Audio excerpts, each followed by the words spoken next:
Good afternoon. Welcome to the get to know. You know what? I'm frazzled because I had technical difficulties this afternoon. Welcome to the Get to Know Her show. I am your host, Monica Graves. I am so happy to have you guys here today, and I am really excited for the conversation I'm going to have with my guest. I feel like we need 3 hours to cover everything because she's involved in so many different things, and it's so exciting. Before I introduce our wonderful guest, I wanted to talk to you about the outfit I have on, of course. And this outfit is brought to you by our amazing sponsor, Brenda Badome. I'm going to take my earplugs out so you can really see it. This top is one of her new tops for fall, and this is bamboo fabric. And oh my gosh, it's so soft and wonderful. But look at this, you guys. This is one of my favorite features. It's like got lots of room in the belly area. So if you want seconds, it's no problem. Nothing tight. I love how Brenda, see, there's like a slight A-line. It's so great. And then these are her new jeans. You have to check these out. They are so great. And they have a beautiful stretch to them. Super, super comfy. If you have not been on Brenda Badome's website, I encourage you to go there. It's brendabadome.com. She's a Canadian designer from here in Toronto, Ontario. And her last name is Beddome. So brendabadome.com. Don't forget, when you've got your shopping cart full of a new fall wardrobe, you want to make sure you use the coupon code Get to Know Her, and you're going to get 21% off of your order, which is fantastic. The second sponsor of our show is, of course, Glam Jewels. How could it not be? And what we're promoting right now, big time, and we are so grateful to you guys for all of your shares and purchases, is our 3 Little Wishes necklace, which I am wearing. And this necklace is $35. The necklace is made with semi-precious beads. It's on stainless steel chain, so it won't tarnish. It's great for anybody who's allergic to metal. It's all hypoallergenic. The proceeds from this necklace go to help Paul Robinson, who is a single dad living in Fort Erie, Ontario, recently diagnosed with a very aggressive cancerous brain tumor. We have raised over $500 for him now. The more money we can raise for him, the more chance he has to not be working while going through chemotherapy, which has been very, very challenging. So the more you guys share the Glam Jewels posts about 3 Little Wishes, or when you see them on my personal page, you can go ahead and share from there as well. The more awareness that's created, every share means $1 million. So thank you very, very much. Now to introduce my amazing guest, Cat Marchese. Cat is the creator, owner, founder of Citybonez, but there's so much more to Cat. And I'm going to read you her intro because this is really, really fascinating. This is her bio, and I love this story. I love how Citybonez was born. Cat is an ardent creative, a passionate drummer, inventive photographer, and entrepreneur. After 14 years of corporate employment, Cat decided it was time to start her own marketing biz in April of 2012, which afforded her the opportunity to use her extensive experience to run things her way on her own schedule. Her ultimate goal was to build a business that was manageable remotely and online, which became a reality, which is so awesome. Cat then pursued her mad passion for drumming while managing her clients and accounts from overseas, and toured Europe for chunks of time year after year. In 2020, everything changed for Cat. The unfortunate circumstances brought on by the pandemic halted the entertainment industry, and rippling effects were felt month over month, both musically and in her marketing business.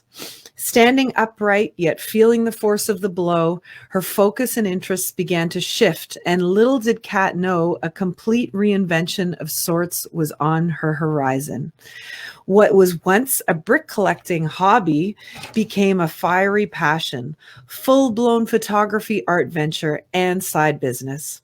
Cat's always been fascinated by wilder environments, forsaken institutions, deserted cities, and urban decay. The structural remains of these once elaborate and peopled places, their ghostly bones, are as intriguing to her as their shed historical skin. Day after day, to escape the constant reminders of the pandemic, Cat found herself exploring wilder spaces and feral environments in Toronto. She would dig through cast-offs, finding precious pieces of historical bricks. Cat decided it was time to dust off her camera and take high-res photos of the bricks. Fast tracking to now, she's developed a brand and a business with her now collection of 250 historical bricks, which keeps growing. Citybonez, and Citybonez, I love the spelling, is Citybonez, pays photographic homage to our stately skeleton, the building blocks manufactured by brickyards dating back to 1889, offering a glimpse into the wardrobe of our collective architecture.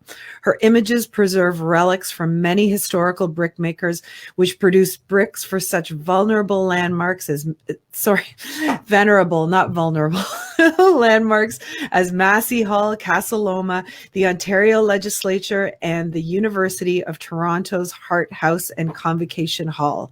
Her photography has been very well received at the Toronto Outdoor Art Fair, Riverdale Art Walk, and her beloved Inukshuk piece was recently chosen out of 300 plus entries for the inaugural juried exhibition at the Art Gallery of Mississauga, which featured 44 artists. Her work can now be viewed at Dimensions Custom Framing and Gallery in Toronto, and limited edition prints are now available for purchase through her website, citybonez.com. Here she is. Drum roll, please. Can you do the drum roll? Yes. There we go. Oh my God, I love your bio. Thank you. I didn't realize how long it was, and you know, I'm listening to she hangs out in the wilder environments of the city, and all I could picture was me turning into a rat, you know, running around with this 3-week-old slice of pizza in my mouth, just sort of scrummaging through stuff, trying to find things and trying to make people like what it is that I'm doing. But anyhow, thank you for that. That's amazing. Really awesome. Thanks for reading it. Oh, no problem. It's so well written, and it gives you such a visual of what it is you're doing. And I never saw the pizza or the rat, but now I'm going to work that in. So, first of all, Cat, thank you so much for your patience with the technical difficulties. But yeah, this app that I use, StreamYard, it basically just decided to check out on us for a good 15 minutes. Well, but it allowed me to I had a beer going for a while there, so it gave me a chance to sort of chug it, relax a little bit, came back up. It's all good. It's worked out. That's so great. Okay, so my first question to you is going to be, what did little Cat want to be when she grew up? But maybe my first question before that even can be, did you drink? I saw on your Instagram you were trying out a chocolate milk stout. Did you try it? Yes. It was good. It was a bit heavy. I drank it at around 11 p.m. It's more of a breakfast beer. It's very hearty. No, don't do this, folks. Don't wake up and pour it on stout in the morning unless you're in Ireland. But actually, it was really good. It was a different sort of stout, but yeah, it worked out. Yeah, I was very intrigued by that. Yeah, yes. I want to try that. Yeah. That's amazing. It was the name. I think it said "Kissed by the Cow" or something, and I thought, what is this? I'm buying it. I always buy stuff that it's like, oh, the label is cool. It's mine. It's going. Yeah. I love it. That's so great. So, what did you want to be when you grew up? This is going to be a bit strange, but I actually wanted to be a police officer when I was a little girl. I just, play cops and robbers and, do all these crazy chasing after people and whatever. So I actually wanted to be a policewoman person. And and that just flopped because I changed my mind rather quickly, going into high school. And then I never really thought about what it was that I wanted to be. I guess because I just wanted to do all sorts of things and not really be a thing. And at the time, went through high school, did some university, joined a bunch of bands, and then it just went on from there. So I was in my first all-girl punk band when I was 18, and then just started playing venues in Toronto. I was underage, barely, got it, turned 19, then it was all right, now drinking age, we can play wherever we want. But it was, I never really thought about a thing that I wanted to be. I just wanted to be all sorts of stuff and try all sorts of things out and just be adventurous and, just kind of live my life.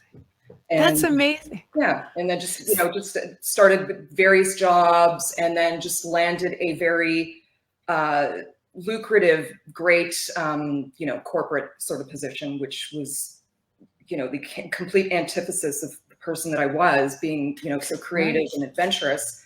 But it worked. It worked out. And I did the corporate thing for many years. Wow. So tell me about when you were in high school and you joined the band. Mm-hmm. Were you studying music? Like, were you taking music at school, or is it something that you taught yourself? I was in a music class, and at the time they weren't, which was a bit strange, but they let us choose our instruments, and I said, I want to play drums, and they basically said, no, you're playing the saxophone. So I played alto sax for 4 years in high school. And before that, my parents had enrolled me in some piano lessons.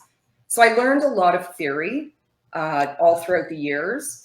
And I never actually took drum lessons. I did take one lesson, and I found it so boring, and I just didn't like it. So self-taught all the way, joining bands, playing with people, creating music, playing AC/DC and Motley Crue songs, and just being this sort of, crazy, frenetic teenager on drums. And my parents were very, very supportive.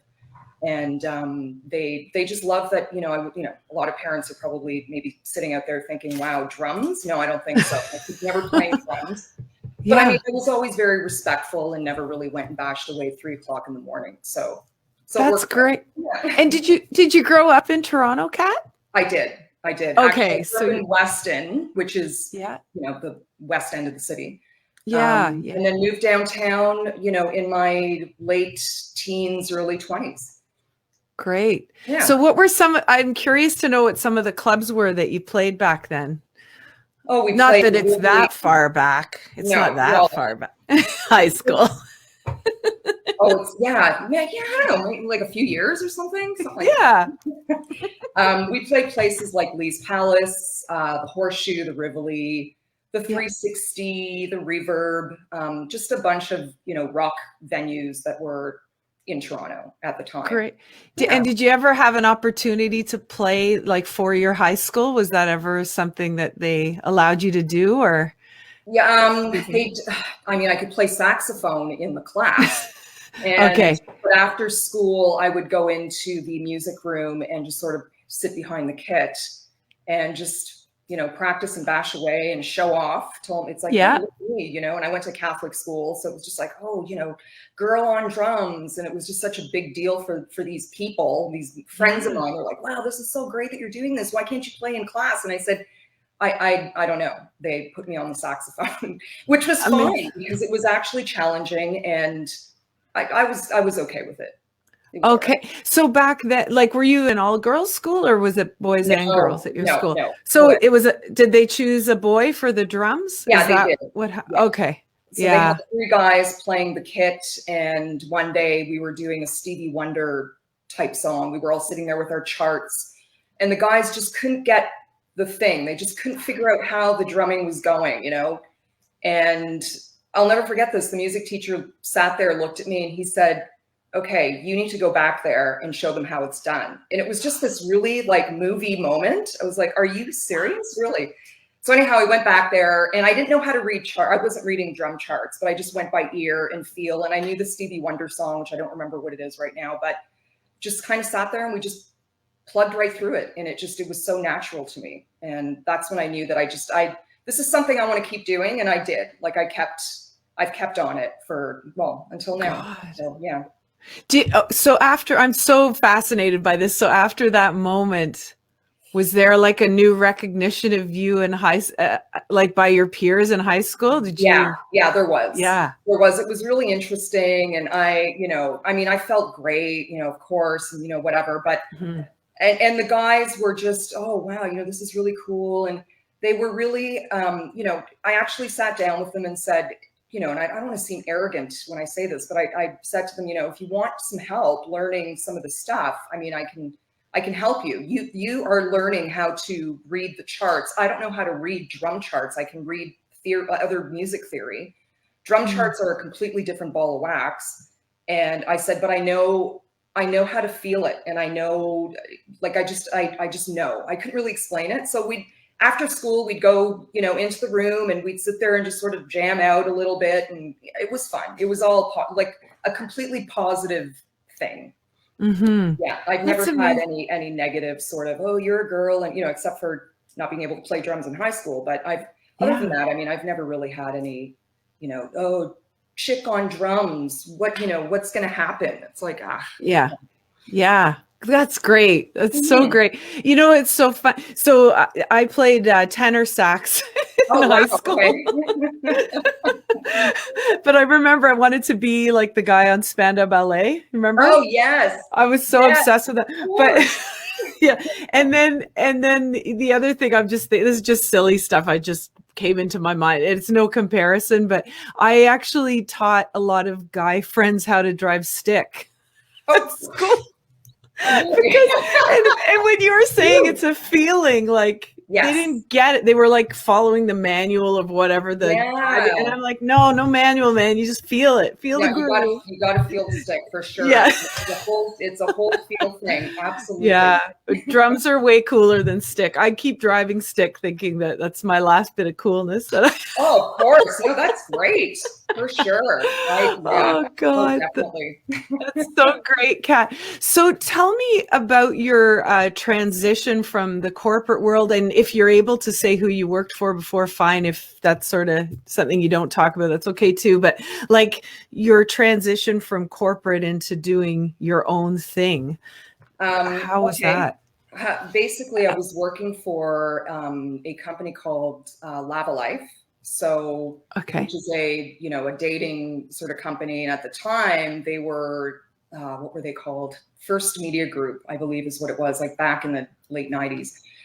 And anyhow, so I started working for them. And what happened was they had been bought out by their nemesis. So one of their competitors came in 2012 and decided that they were going to scoop up the company. So what happened was, and what often happens is their people sort of come in, do their sharking and take over. And they basically obliterated our marketing department and with their people.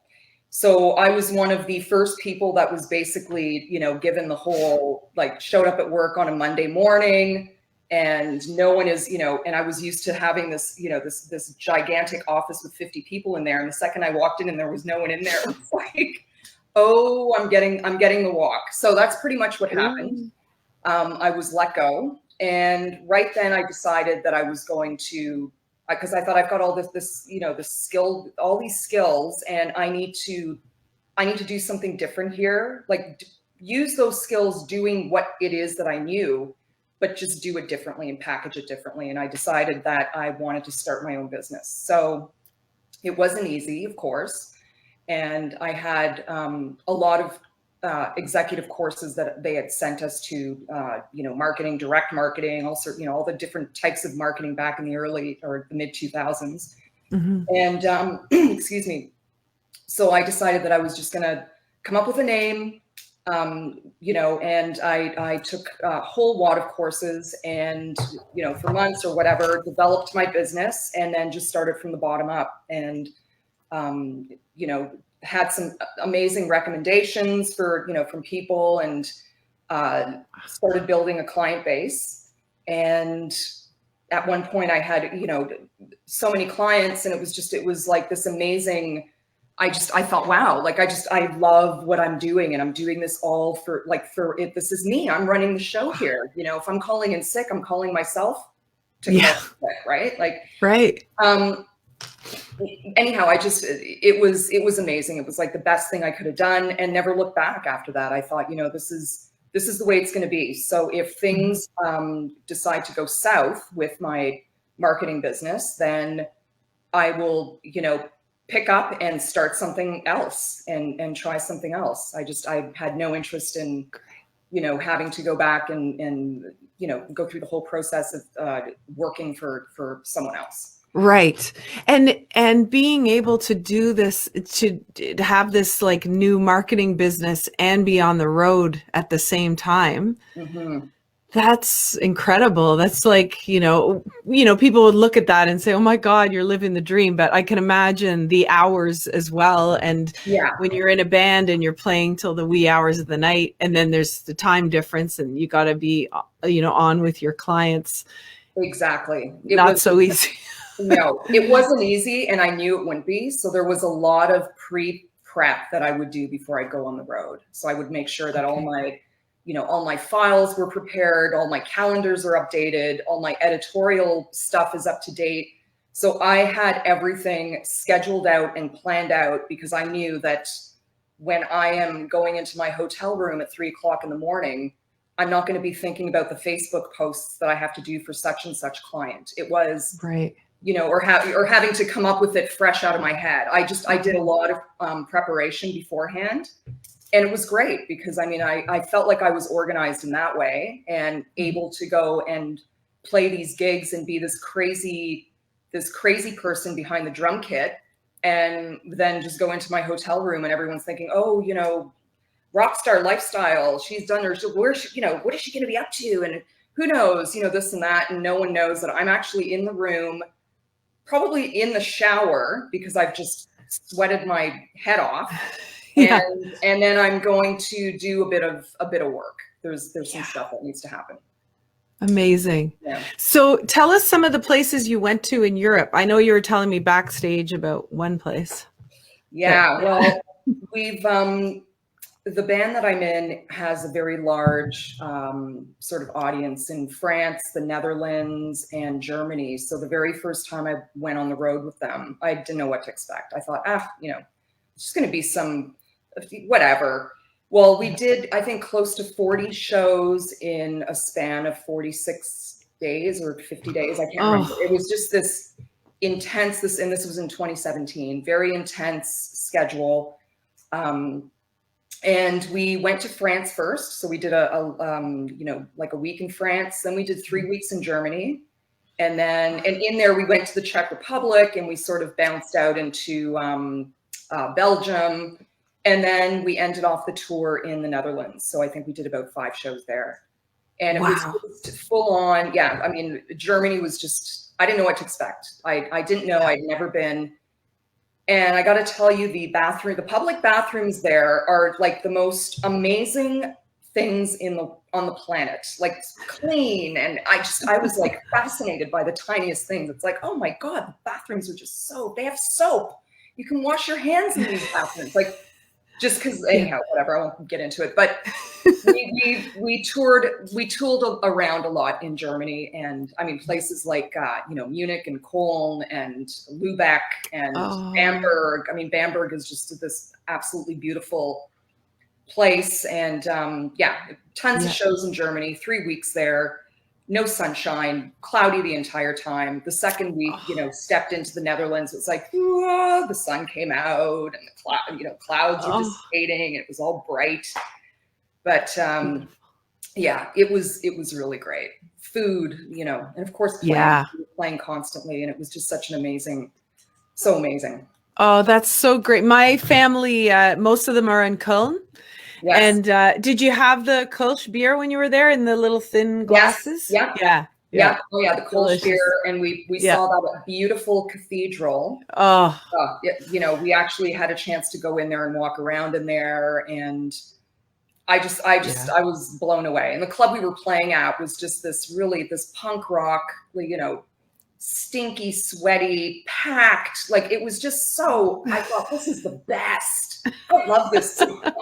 This is great. Do you remember the name of the club? I'll have to ask my cousins if they know it. Yeah, it's called Sonic Ballroom. And, okay. Yeah. Cool. Yeah. So yeah, ask them. It was quite interesting. It was great. There was a lot of beer and shots to be had. Yeah, fun. And so, Kat, how long have you been with that band? I joined them in 2016. So okay. Whatever that is now. So where are we? Yeah. 5 years? I'm lost. I don't know. I can't do math. Yeah, I know. It's crazy. 5 years. Yeah. That's so great. And what's the name of the band for anybody who wants to? The band is called White Cowbell, Oklahoma. And it's a very crazy, it's crazy. Crazy in a good way. Positive, it's just awesome. That's amazing. That's so great. And my husband has seen you guys, but we're trying to figure out if he saw you before you joined the band. I think he did. Yeah. He was describing a couple of incidents that had happened. And I said, I've heard of those things, and those were definitely before my time. So, yeah. I know. I thought, what coincidence. He's seen the band. That's yeah. It's so great. And actually, we saw Friends on the weekend, and our friend had also seen you guys at a different, I think, North by Northeast, but is that right? That was a long time ago. Yeah. This is their mug, which is filled with well, I can't say what's in here, but anyhow, that's great.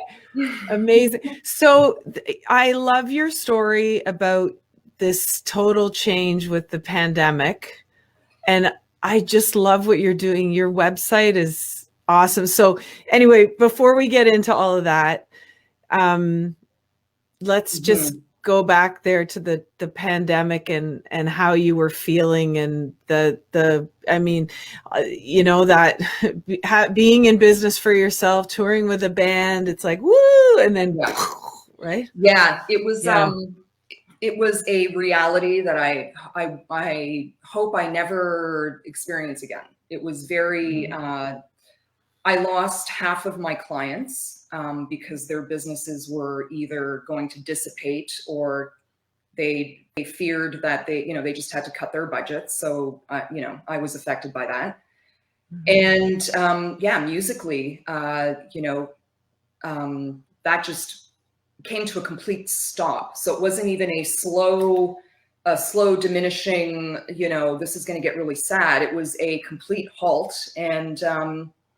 And I just I wasn't really feeling like I wanted to play. Like I kind of thought, oh, drumming and like, what's the point? And I couldn't do Zoom concerts. And I mean, bless all my friends and everyone that was, sitting there and playing these amazing concerts on their computers. I just thought, I can't do that. I can't sit behind my kit and play in front of my computer for people and, whatever. So anyhow. And Kat, why? What's the reason for you? Like I love feeling an actual live. I need the vibe of an audience, and I love being on stage, and I just love because we feed off of one another, so I can see that people are enjoying what they're seeing, and we sort of, and then I don't know, it's like a complete feeding, and it just dovetails into this really awesome experience. And playing in front of a computer with I'm not going to hear the clapping, I'm not going to hear the swearing, I don't know, whatever it is that people out there do, or even see, that was just very, it felt a bit depressing. And I just had no interest in doing that. So I sort of set that aside, which was fine because no one was really, the band that I was in, I mean, we weren't doing anything. And I just, a couple of years ago, I started finding, just out of fluke, these historical bricks that had names on them. And they were these big chunky blocks. And I do a lot of walking, and I would just, come across this thing, and I bring it home, and I go on Google, and, what is it? Like, I would love the font, and where did this come from? And then I started seeing that these, some of these were over 100 years old. And I just became obsessed. So with COVID happening and it was springtime, I would, go cycling. I'd go down to, various parks in Toronto and demolitions. I basically walk by demolition sites, and I just suddenly had this fascination for, I wonder what, maybe some of those bricks have something written on them. So I was finding these historical bricks and bringing them home, which is a bit insane. So I'm trucking these things home, 3 bricks in a bag, and it's like, oh man. And I wanted to share that with others. And unlike a stamp collection or a coin collection, it's not, you can't just pop a few bricks in your purse and, just sort of bring them to a show and tell. That's not really how it was going to work. So I thought, I want to take pictures of these, but I don't want them to just be cheesy pictures. I want them to be great. I want them high res. They need to be, they need to be big, and I want people to know about these things. So anyhow, I just would go. I was obsessed with just going and finding bricks and bringing them home, and taking my camera and photographing them and taking thousands of photos. And a lot of them, a lot of the footage I was getting was just really not the best, and I was just I had to be perfect, and it had to be this and that. And then I thought, you know what? I've got a marketing background. Now that I've got this whole, slew of photos, I want them online. And I, put together a website. I decided to, do the .com thing, citybonez.com. I looked up Citybonez with an S, and I, to buy that URL would have costed me 20 grand. And I thought, no, I don't think so. Let's change the S to a Z. Oh, $20 a year. Perfect. That works for me. So, I mean, I just, it was Great. That simple. And I just thought, I'm just going to keep doing, because this seems very easy for me at this point in time. Mm-hmm. And it was very creatively, geez, I don't even know, cathartic, I guess. Or yeah. Just it was fresh for me. It was very, it was almost like therapeutic. It brought me, and again, I was doing this all on my own, and it was just, I just loved it. I loved everything about it. Mm-hmm. So I started, applying for art shows, and then I ended up getting into some art shows, and I thought, wow, there's something here. And fast forward into now, basically a good year later, year and a few months later, I've gotten into another art show, which is going to be in February, and people have really gotten an interest in what it is that I'm doing. And I'm selling limited edition prints, and it's amazing. And people love the story, and when I'm doing these shows, I just love engaging with people, and they're very, they'll come to my booth and see these massive bricks, these brick pictures and stacks of them. And I'm just, whatever, just using them in whichever way to display them. And people are fascinated. They're like, wow, this is really interesting. This is a part of history. And yeah, these bricks I found a lot of them in landfills that are, I shouldn't say ancient, decades old, demolition sites. And, for instance, Tommy Thompson Park, a lot of the spit was built with, old demolition sort of construction material. Mm-hmm. So a lot of these bricks are, I've found there. And they come from, old buildings that were torn down in Toronto. So when I'm finding a brick that says Dawn on it, which I have, I think, 6 or 7 of, and something J. Price, a lot of brickyards were located in East End Toronto. And I live not so far away from Greenwood, and there were 9 brickyards on Greenwood. I mean, who knew? So finding out all this historical stuff, I thought, wow, I'm meant to do this, and I'm just going to keep doing it because I love it. And people are interested in the stories, and there are a lot of them. So yeah, and I love, one of the things I really like on your website is how you talk about the different bricks, and you give some history on where they came from, and it's fascinating. So that way, when people see your prints and they want to buy one, then they can go and look at, oh, what does that brick mean? And because and were you born in Toronto, Kat? Like, were you? Yes. You were, What hospital? Mount Sinai. Okay, I was born at the Wellesley, which is no longer there, but maybe you'll find some bricks from that hospital. Who knows? Yeah, but it's so great because I could just imagine how, especially, you don't have to be born in the city, but when you are born in the city and you've grown up there and you've had this experience and you're surrounded by all of these buildings and all these possibilities and opportunities, and Toronto is like the most exciting city in Canada. To me, it is. I Yeah, love our city so much, me and too. to have something like that, yeah, like it must have been so, like you said, so cathartic to be in this pandemic, walking around, and then there you're picking up bricks from like 1889, and you're thinking, wow, the people who lived behind this brick, they also went through a pandemic. I wonder what it was like back then. Or like, did you Exactly. find you had a lot of stuff going through your mind where you just I did. were, yeah, it's I did. like you almost are happy to shut out your world and get into what was the world's what was Then, happening in Toronto when these bricks were, yeah. in a building. Oh, for sure. And even Yeah. the workmanship, creating these Yeah. clay blocks, because it is organic material. And I was becoming obsessed with getting to know, excuse me, where the brickyards were, who the people were that were, making these bricks. And I mean, for instance, I found a few Mimico bricks. So I've got bricks that Mm. say Mimico on them.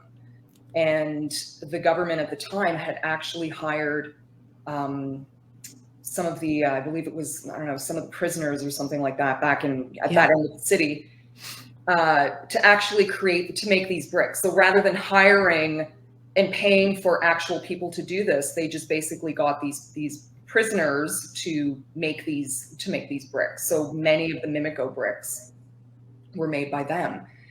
And I just, I've been finding out little nuggets of stories, and then I'll go into this whole, wow, what did they look like? Yeah. What was their work environment like? And I could just picture all these people, making these bricks with cigarettes out of their mouths and just sort of, intense heat. And it's just completely fascinating to me. And now I've got over 250 bricks, probably more at this point, because I've been finding more, and I still have a few more in a couple of locations in the city that I haven't had a chance to bring back with me because I could only bring a certain amount at the time. So I thought I'm just going to leave these here and I'll come back for them. But Yeah. it's just I just love it. Where are you storing them right now? They're in the furnace room in the basement, which is a bit, it's insane in there at this point. It's like, oh, I've got to, yeah, it's going to get cleaned. And I've just, because I'll go through these moments of, okay, I've got this thing in my head. Okay, I'm going to try this sculptured brick thing and I need to take a photo of it. Yeah. So I'll just go down there and I have to find specific bricks. So, I'll just pull out everything I have, get to that one, and it's a disaster zone after that. But whatever, Yeah. I'll clean it out. It'll be fine. Oh yeah, it's great. It's all your creativity, and that's wonderful. Would you ever do? I'm just thinking about something like, would you ever create like a wall with a bunch of different, like even for yourself, like just create, Like get a another display? 200 bricks just for Cat, and Yeah. like just something in your house, like a room, like I want to say like a room divider or something, Right. or just be a wall of all these different bricks. Who knows? It Yeah. could happen. It could Yeah. happen. I mean, I'm now part of the International Brick Association, which You are. I had no idea that this existed, but I ended up finding some people on Facebook. There were a couple of brick groups, and I started posting bricks that I was finding here in Toronto. And Yeah. someone piped in and said, wow, we were thinking there weren't any bricks in Canada. So then I became the Canadian sort of brick person, chick, whatever. And, so a lot of people post their findings on there. There's a lot of people from the UK and a lot of people from the US. And I ended up connecting with some really hardcore collectors. So when I say I've got 250 bricks, that is nothing. I've spoken to people who have collected over, 4,000 bricks. One guy, him and his wife have collected over 10,000. They live in Buffalo. And they've had, they ended up opening up a museum. So there's a brick museum down there, which I'll probably get to at some point. But yeah, it's just really interesting. It was, wow, there are actually other people out there that are passionate about this. I mean, I've taken it a step further and I've decided to photograph them and just sort of try to make it a business. So yeah, I mean, who knows? The display wall may happen, or maybe something in the backyard, maybe this large sort of patio area. Who knows? Right. Oh, that's so cool. And isn't it amazing? I'm just thinking about you talking about these prisoners who were making bricks and their lives, right? Like you think about all of those things that you mentioned, but then even the people at that time, like all of the communities in Toronto, like when you're going back to the late 1800s, early 1900s, and then they have a pandemic and their lives are already so isolated, like they're so small, right? Yeah, exactly. And then it becomes smaller and smaller. And for us, the difference is that we became more almost like focused on ourselves instead of outwardly focused. But in doing so, we end up connecting with unbelievable people. I can't believe the people I've met since the pandemic. I never would have, like you, I never would have met. I mean, I think I met you once at the CGTA for 2 minutes. Oh, did you? I don't know. I don't know if I even did. I feel like I did maybe meet you there, but still, it's like, it's not the same. Like, and now you've met these people like who are collecting 4,000 bricks. And like you said, like you didn't even know those people existed. It's just amazing. It's incredible. Yeah. How things have changed. And yeah, absolutely. Yeah. I know. It's really been, it's been quite the time. And I mean, thinking about the last year, I can barely remember. I don't know. It's so odd. My memory of last year is just very fizzy. It's a bit diluted. It's I don't know, because now I've got this, I've developed this focus and this obsession and this passion, and everything else, all the other silly negative silliness, I've clearly, my subconscious filtering has decided to filter that completely out of my head, because I can't even try to grasp that at this point. And now it's just full steam ahead, so I'm so happy to hear. That's so powerful. That's like, that's the best thing that can come out of the pandemic is to have this clarity where it's like we've all risen again. It's like, I know what I like. I know what I want. I have purpose. I'm going out there. I'm doing it. And all that other crap I used to worry about. Bye-bye. I know. It's amazing. It's fascinating. And one day I really want to try and get into my own head and try to figure, like with anyone, even so many of my friends have done the same thing. It's like, oh, we'll catch up. Oh, what have you been up to? And they've got this entire other thing that they're doing that they've developed and they've thought through, and they've had the energy to do it, the mental sort of energy and willingness. And it's fascinating. It's like, wow. Yeah. What a gift, eh? Yeah. What a gift. Like, yeah. Okay. So I have to look at my notes because I don't want to forget anything, because I got to let you go soon. You've got a busy day ahead of you. First of all, love when you go on your website to subscribe to the email list and it says rock with me. Brilliant on many levels, the music and the rocks. I also love your how you show the spaces. Like for anybody, when you go on Cat's website, check out the spaces tab, because it's really cool to see how the artwork can be displayed in a space. Wonderful. And pop rocks, man, I died. I want them all. Oh my God. I loved it. I was like, oh my God, this is like Andy Warhol rocks. Yeah. I think I was tripping out when that was happening. And I thought, I'm going to get online and I'm going to put up a page and it's going to be called Pop Rocks. And I was just going through this whole thing. Who knows what I was on? Probably. Oh, I love it. No, I loved it, because even when you think of the color of Pop Rocks, it's like you could have watered them down and washed them over the brick. Yeah, it was fun. It's like, let's add some color to this and see what happens. Yeah. Oh, it's so amazing. Well, Cat, you are fantastic. Thank you so much. I love talking to you, and I love your brain. You're amazing.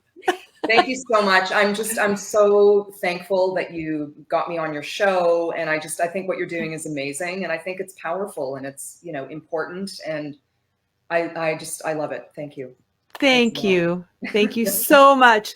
All right, I'm going to put you in the virtual green room. And yeah, you have cocktails back there. Yes. Thanks a lot, Monica. Okay. Okay. See ya. Thank you all so much for watching. Sorry about the late beginning of the show, but we are good. Cat is incredible. Check out citybonez.com and make sure to spell bones with a Z. Kind of like glamjewels.com. And make sure you go to brendabadome.com for 21% off of your order when you shop her website and use the coupon code Get to Know Her. Thank you guys all so much. Keep sharing our Three Little Wishes story. You help out our community. You are all part of this community. I love you. You're amazing. Keep on showing the world your sparkle. You do it so well, and I will see you next week.